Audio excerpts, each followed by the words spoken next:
Hey, Suffolk Camper here. How's it going? Welcome to my channel. I haven't been out and done a camping video in quite a while, or an outdoors video, so I thought I'd come out today and get the old Polish military Lavvu tent set up, which I haven't done in a long time. I just want to enjoy myself out here for a while, really. I want to cook up some food on my stove that you just saw me lighting up. I've got some burgers and cheese and onions that I want to get fried up. Have a proper outdoors cooked meal, and yeah, just kind of chill out, really, to be honest. Look, bugs.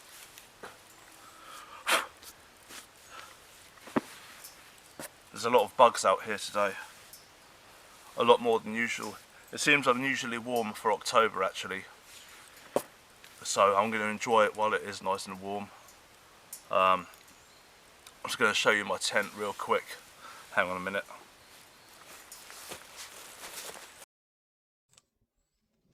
Hi, back again. So as you can see, I've got the Lavvu tent set up. It's Polish, ex-military. I've just got a little sleeping mat down there to chill out on for a while. I'll just put that peg down a bit more. I've had this tent a few years now. I don't often use it for camping, purely because it's actually quite heavy and it weighs a ton. Modern camping gear is a lot more practical because it weighs a lot less. But this is still a really nice tent to go out in sometimes. I certainly wouldn't recommend one of these tents for hiking, like long distances. Excuse me. I wouldn't recommend them for hiking long distances or anything, because they're made of heavy canvas, as I said, and it's just totally impractical to carry these heavy things about. I mean, I'm sure the Polish military did it, but unless there's an absolute need to, I don't really see the point in breaking your back unnecessarily. I use it for what I call out of the car camping, where I don't have so far to walk from the vehicle.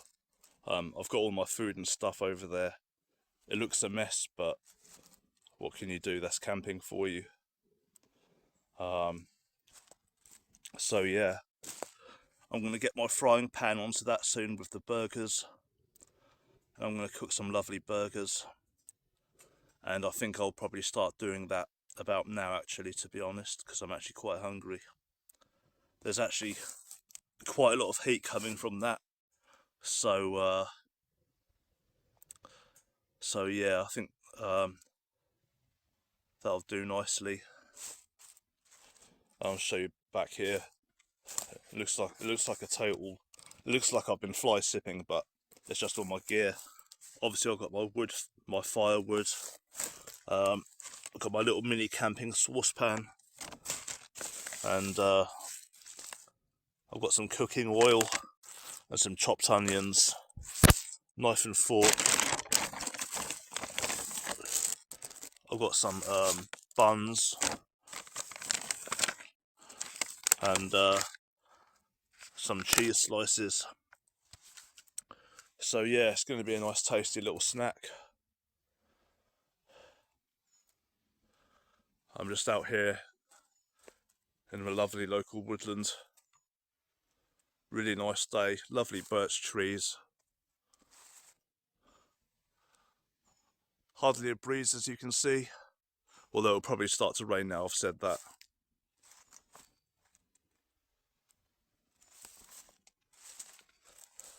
So anyhow, yeah, I'm going to get this food on the go. Alright, I'll see you in a bit. I just want to wait for that flame to die down before I put the saucepan on. I don't want to absolutely nuke the burgers. I just want a nice outdoors cooked meal, you know. Good old-fashioned camping style. I've got the oil here.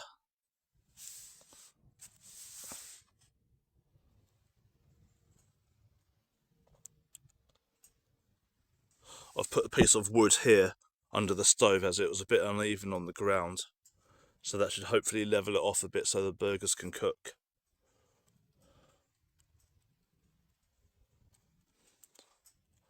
Okay, that seems to be dying down a bit. I'll get back to you in a minute, okay? Hang on. Okay, that looks about ready. Let's see what happens. Right, here goes nothing. Oh, open up the oil first. Right, stick the pan on. Give it some oil. That seems to be sitting on there okay. I've got a feeling this is actually going to heat up pretty quickly.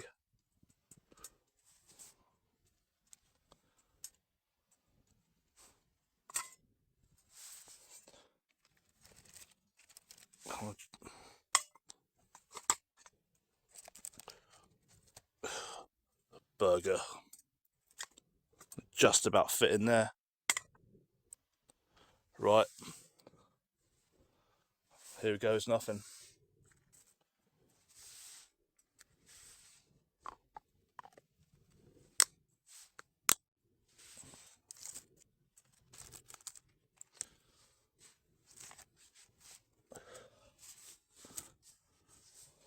Hopefully they should start to cook quite nicely.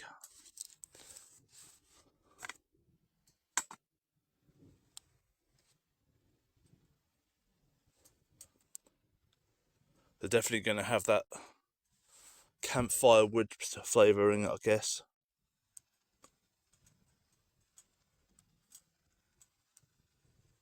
I think I do see that they are.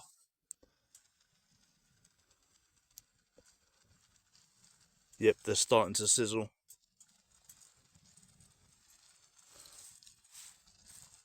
If you can see that.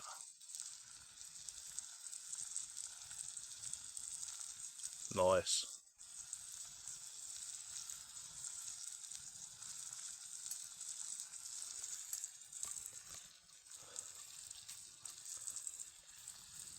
I'm just going to get some water to wash my hands. I've been handling raw meat.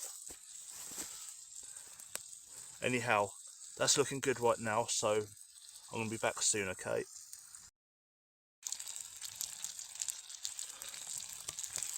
Okay, these look about ready now. So, a little bit greasy or oily maybe, but ready. Ah, no! Shit.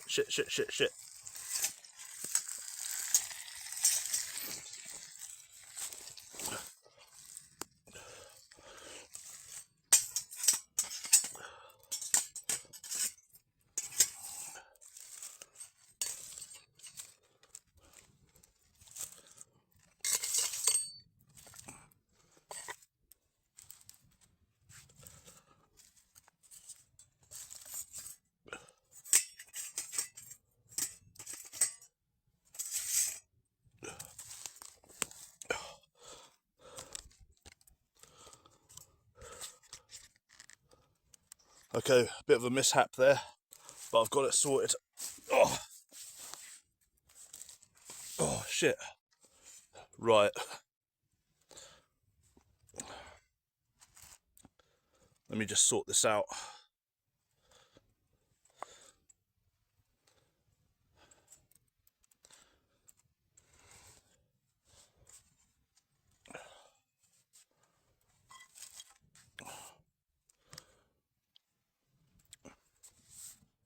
Right, I'm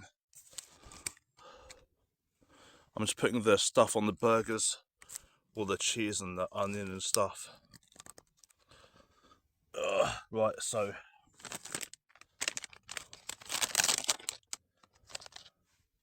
oh, the cheese ripped. Never mind. Putting the old cheese on. Now for the onion, pre-chopped onion.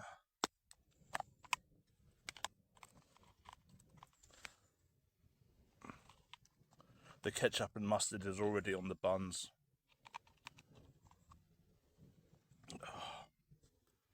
I like quite a bit of onion on my burgers. I prefer it raw as well. Raw onion on my burgers.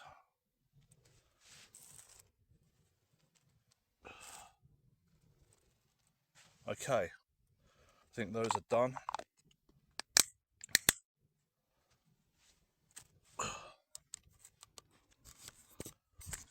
Just adjust the camera.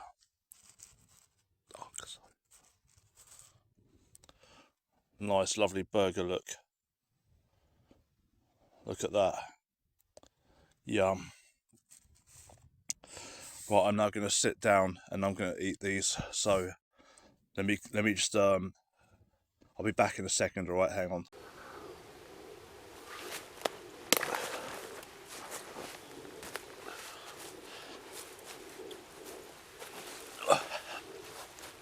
Right. Oh. I should have brought a plate to pull them over here without destroying them.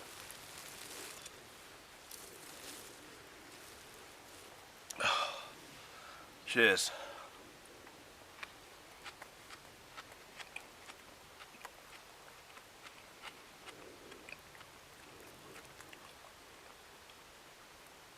Yeah, this is pretty good.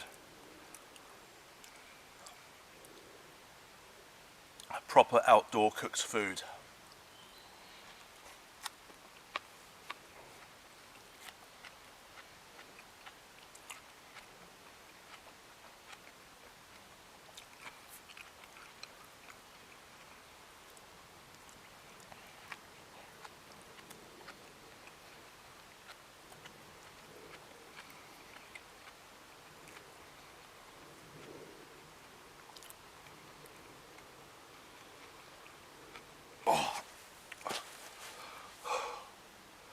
Oh, well,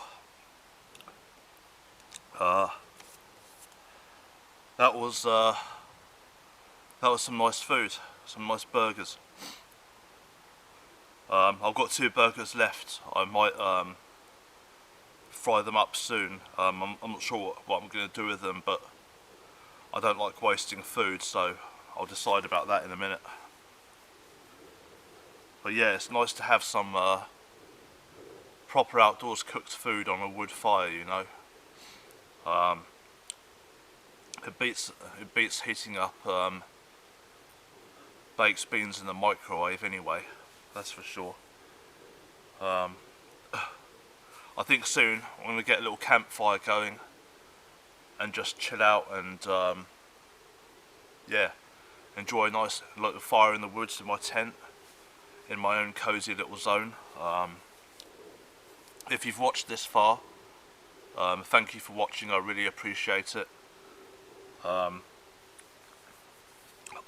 love everyone who views my content and takes the time out to see what I'm doing. It's really appreciated. Well, excuse me. I know I'm only a small channel with a few hundred subscribers, but I want to start working harder on it, and I want to build up my viewer base and maybe get monetized and stuff like that. So yeah, to anyone watching now, thank you, and anyone who's subscribed, thank you. And if you do like this video, please hit the like and subscribe button and drop a comment below if you've got anything on your mind you want to share. That's also really appreciated, if you want to, of course. But yeah, I think that's it for now, really. So yeah, I'm just going to chill out here for a bit, and I'm going to then I'll light a fire soon. Alright, thank you again for watching. I'll see you soon. Alright, see you in a bit.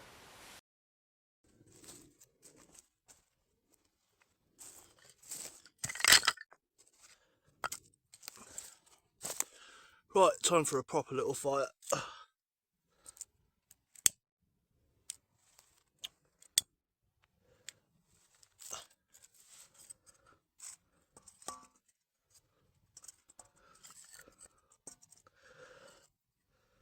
I absolutely love this part. Putting the kindling on in a nice little pyramid shape.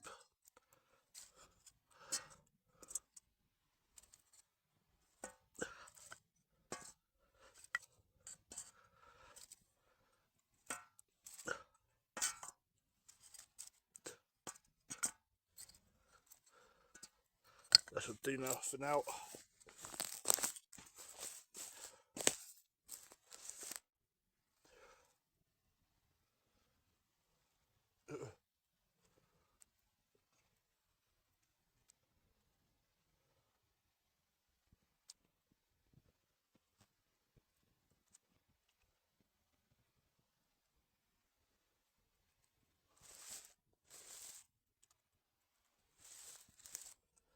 Yep, it's going to go quite nicely.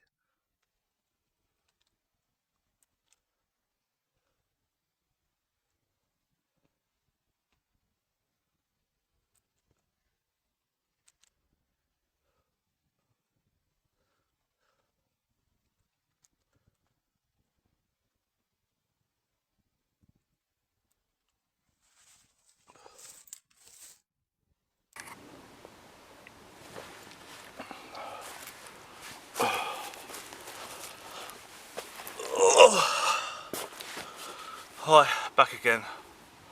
Now I've got the fire going, I just want to chill out for a bit. Yeah, I've been looking at some worrying stuff online, you know. So apparently the local council or local government of Edinburgh in Scotland, they want to introduce a public and private car parking ban, like very soon actually, in the next year or so, I think. I can't remember when the exact date was, but they want to introduce a public car parking ban for private vehicles. Essentially meaning that people won't be able to park their own vehicles in the centre of Edinburgh and surrounding areas also, I believe.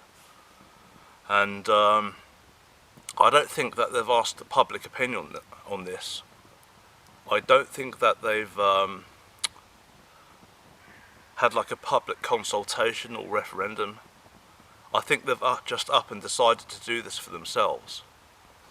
And I think this is quite a disturbing, development, because if they can do this in Edinburgh, they can do this all over the country. And Labour, I think it was Angela Rayner, who said not so long ago that they intended to roll out ULEZ, or something like ULEZ, across the whole country. And this will basically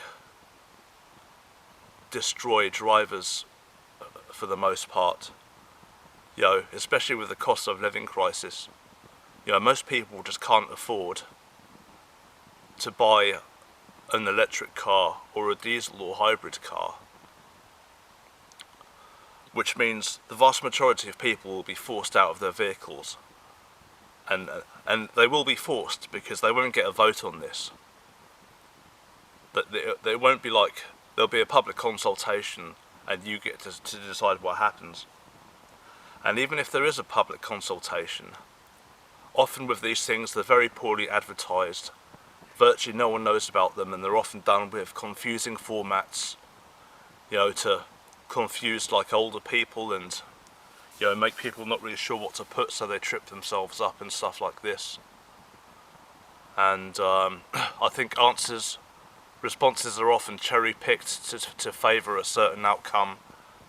So all the cyclists and anti-car people, their votes will be counted, whereas the actual drivers will be mostly ignored, as a kind of smoke and mirrors agreement thing.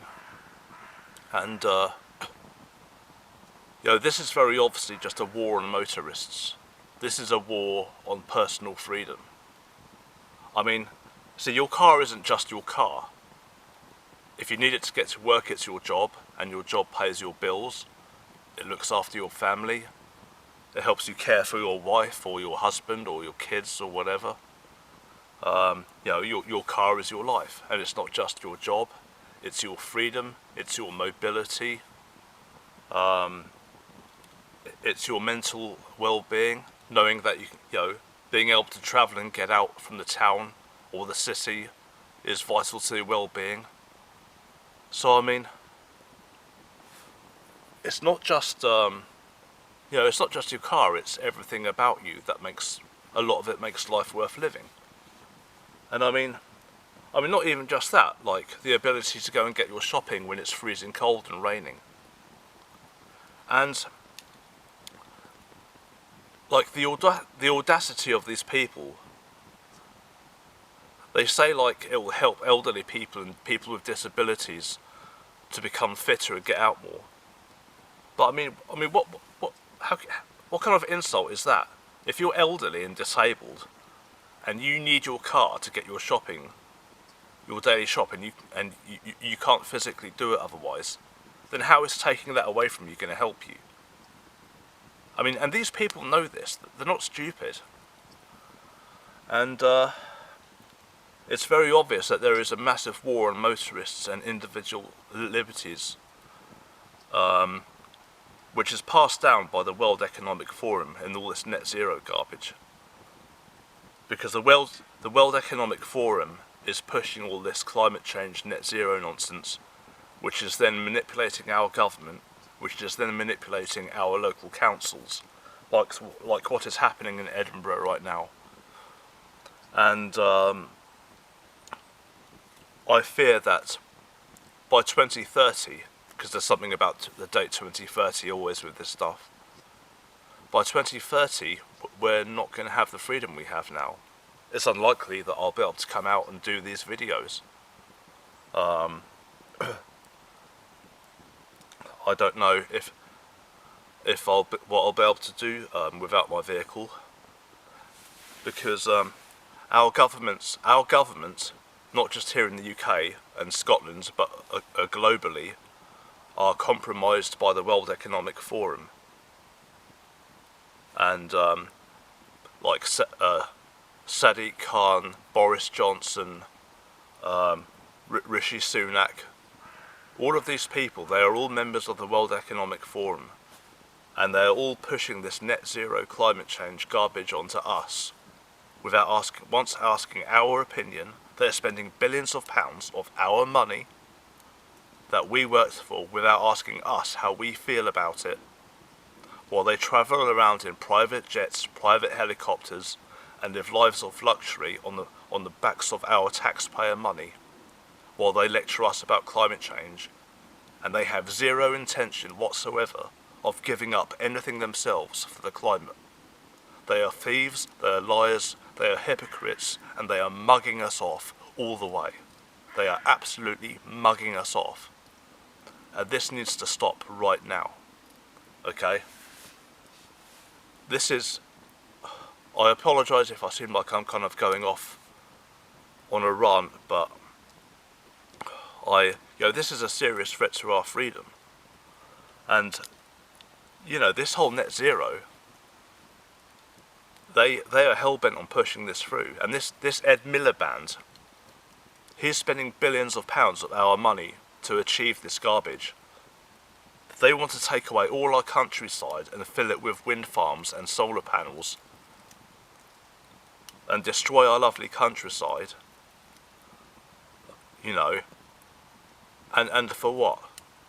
Even if the whole of Britain went totally net zero, it would make zero difference to the world's pollution or global temperatures or whatever, because we're just a tiny island compared to the rest of the world.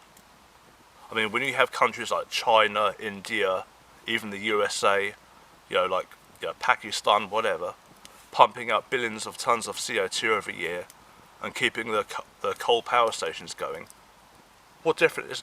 It's not going to make... It will counter it, so there's no point us doing it anyway, because the rest of the world is, is creating billions of tons of pollution into the world every year, so our contribution won't make any difference anyway. And they come out with the bullshit excuse of, well, if we do it first, then other countries will follow suit and lead by example. No, they won't. They'll just fucking laugh at us, the same way we're being laughed at now, with our mass uncontrolled immigration, our hard left socialist / communist government, who are failing in their duty to close the borders and protect the country's sovereignty and national security and public safety, and then jailing anyone who dares complain about it, while us, the law-abiding citizens, are completely disarmed. We've got no means to defend ourselves. We can't even talk about what's going on. I mean, the rest of the world are basically just laughing at us. So they're certainly not going to follow us along in net zero, are they? You know. Hang on, I'm just going to put a couple of logs on the fire. Hang on.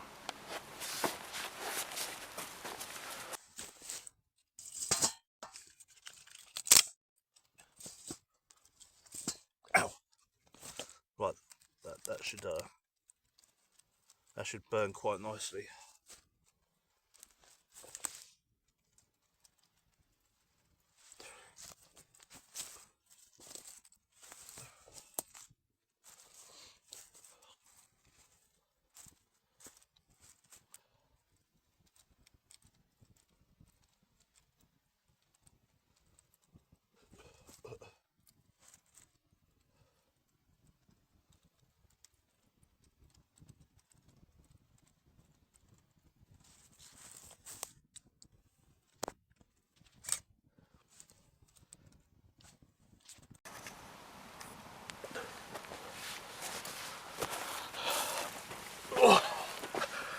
So yeah, to keep the lovely fire going. So yeah, it's the whole situation is crazy. I mean, these World Economic Forum types are literally just instructing our governments, who are happily going along with it, to basically take away our cars, take away our energy. They want to take away our meat. They're attacking the farming industry by basically taxing them out of business and making so much bureaucracy and red tape that they're forced to go out of business and go bankrupt. So they basically fold. I mean, this is what all the what all the hoo-ha was about, all the farmers protesting. People don't seem to realise how serious this is, you know. I mean, it's actually quite terrifying. They want to take away the food supply, our meat. And of course it's all for the climate, because, you know, cow farts and agriculture contributes to CO2. But I mean, what kind of bullshit is that? Human beings have been using cows for many thousands of years for food and agriculture, absolutely fine. But now suddenly within 10 years they're killing the planet. Well, that seems a bit convenient, that cows seem to be killing the planet just around this exact same time that people like Bill Gates want to start making billions of pounds of their synthetic meat products and the synthetic vegetable plant food shite that they want you to eat. So of course, what convenience, natural cow meat has to go, so you're forced to buy Bill and Melinda Gates's synthetic meat shite and basically just make profits for the massive food corporations, and your right to you know, sustain yourself. What's the word I'm looking for? Self-reliance is taken away from you in the name of climate change. But it's all about pushing you towards, it's all about forcing you and your entire life to be about creating profits for the mega corporations and for the, you know, for the multi-billion pound food companies. They want to take away your self-reliance, so you're reliant on them and you can't look after yourself. So now obviously you're having to register your chickens in this country. They're now even saying that growing your own vegetables creates more CO2 than industrial. Well, of course it fucking would, wouldn't it? I shouldn't really swear, because I know there's lots of people of all ages will be watching this, but I just don't like what I'm seeing these days, and the vast majority of people, they refuse to see what's happening, or they just can't see it. They refuse to acknowledge it. You know, they laugh and say conspiracy theory, and they absolutely refuse to look at any proof of what they're doing when you show it to them. You show them proof, they'll ignore it and just say conspiracy theorist, and then that'll be it. And by the time they realise something actually is wrong, it will be too late. So I think I like to think there's still a chance. I like to think that the general public will kind of realise what's going on and kind of push back against it all. I think there is still hope, but I'm not too certain. I'm not too sure, to be honest. Because people in this country, they don't want to stand up, they don't want to make waves, they don't want to create a fuss. They just want to keep their head down, do the work, and whatever happens, happens, for the most part. And I think, unfortunately, that could be our downfall. And everything I'm saying now, just to be clear, everything I'm saying now is 100% verifiable, okay? If you are prepared to look it up, everything I'm saying is 100% correct. I'm not just making it up to sound dramatic. Yeah, I'm not spreading misinformation. I'm not lying. Everything I'm saying to you is right in front of you in black and white. They're telling you what they're going to do. They're telling you what they want to do, and that's what's happening right now. And I fear in future we won't be able to own a car. One day you'll get a letter through from your local council saying you're from X date you'll be banned from owning your car in your own neighbourhood. It will be for pedestrians, cyclists and public transport only.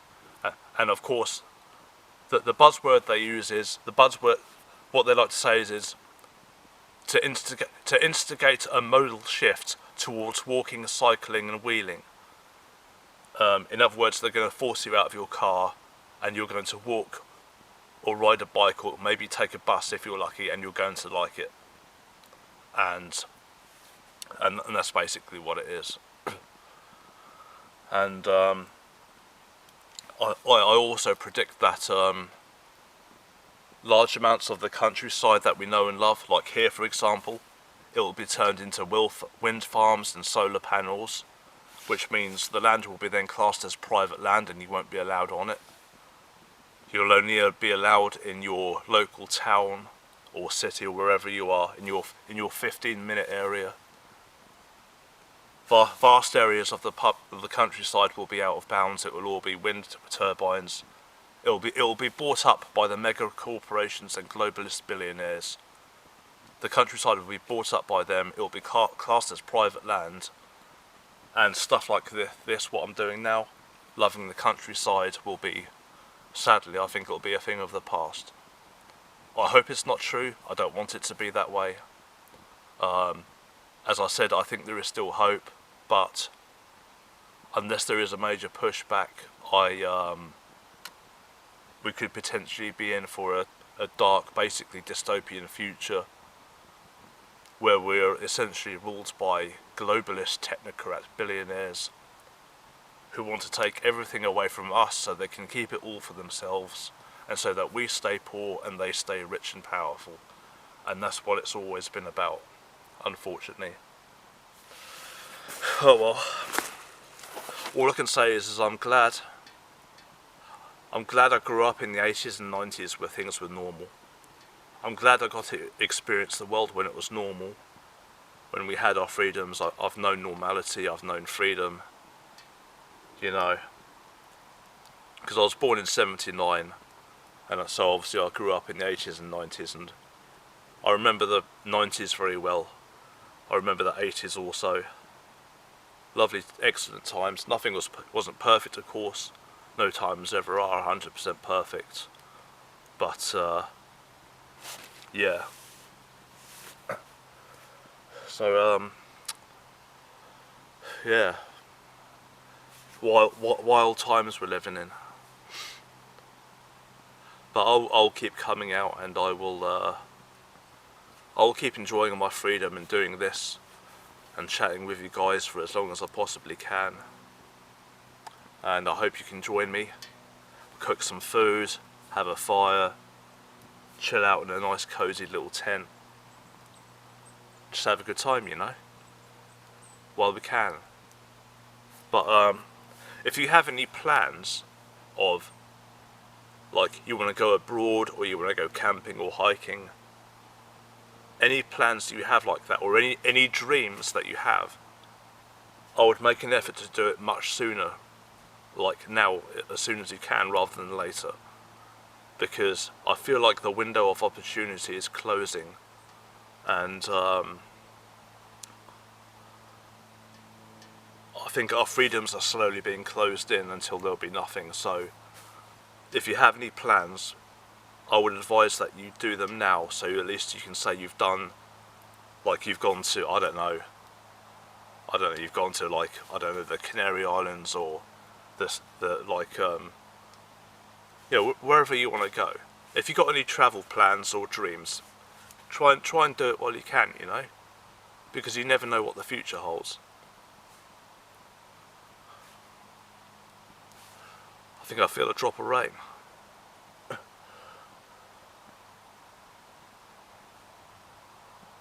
There's not a breeze in the air, it's really quite nice.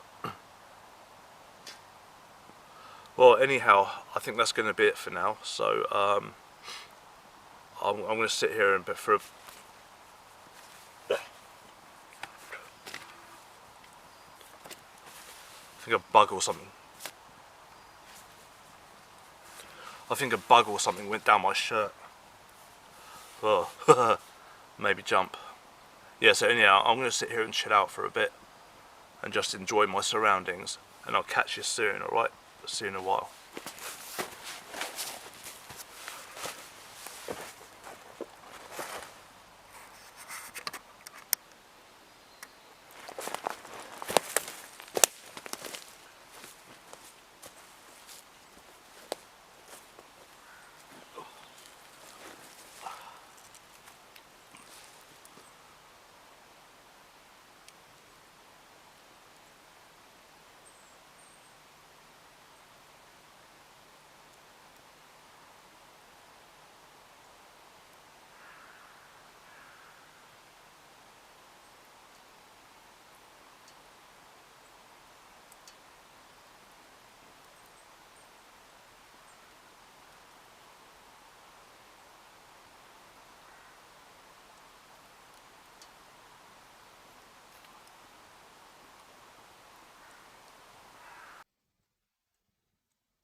Almost burnt down now.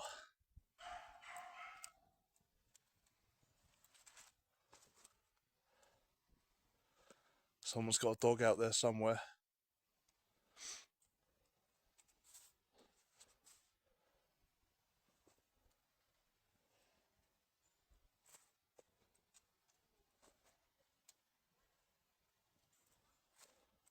I love these birch trees.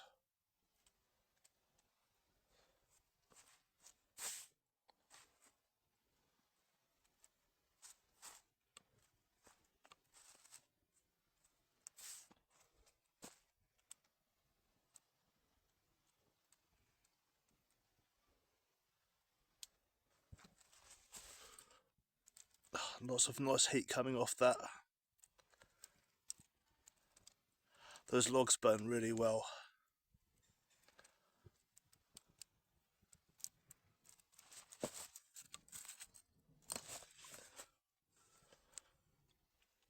It won't be much longer until it's burnt out.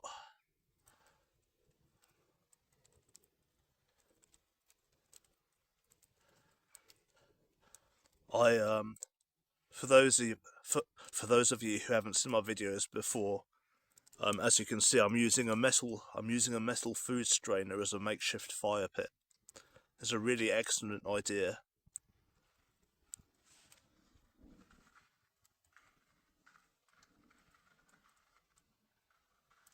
can hear something. Anyway, yeah, buy yourself a metal food strainer, either off Amazon or Tesco's or Aldi, and use it as a little fire pit when you go camping. I think it's a great idea. Can be used again and again and again and again. It contains the fire really well.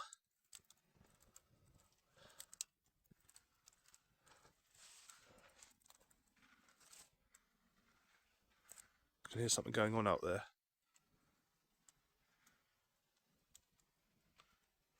Can you hear that? What's going on?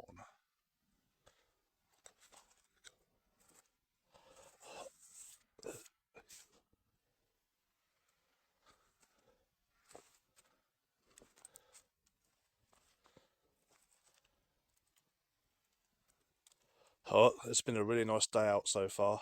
Really enjoyed this little outdoors trip. Enjoyed my food, enjoyed my fire. I got this set up again. I'm gonna have to do another solo overnight in this. It could probably use a wash, maybe even a waterproof, if I'm being honest.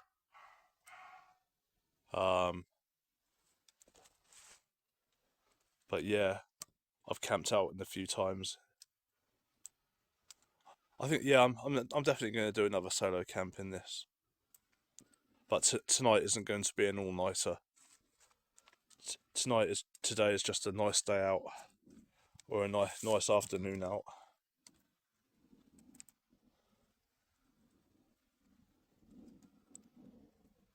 Is that focusing?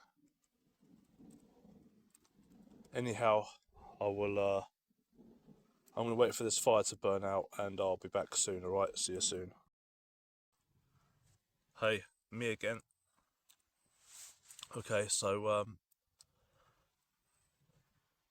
I'm going to call that it for this video now. I'm going to call it a day. I've got a really nice, I've got a really fun ghost hunting video planned for very soon, in fact. It's going to be great fun. It's going to be at a spooky old abandoned church called St Mary's in the middle of the Suffolk countryside. It's going to be dark, it's going to be spooky. I'm going to do some electric voice phenomenon recording to see what I can pick up.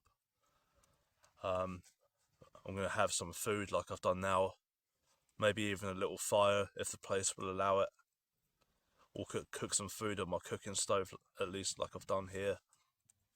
So it's going to be a really fun ghost hunting event. So anyway, thank you for watching so far. If you've watched so far, I really appreciate it. As always, I know I keep saying it, but I really appreciate you guys watching and viewing. I always appreciate my viewers. It makes it feel all worth it. I mean, I do this because I like doing it. I do this for myself, but I film it as well because I know some people like to watch it as well, and it makes it seem a little bit more worthwhile, But yeah. Anyway, ghost hunting video coming soon, and some other cool stuff. So I'm hoping you'll stick around for that and watch that when I upload it. So anyhow, thank you again for watching. Please hit the like and subscribe. All channel support is appreciated. And I'll see you again soon, okay? Thank you and bye-bye for now. See you soon.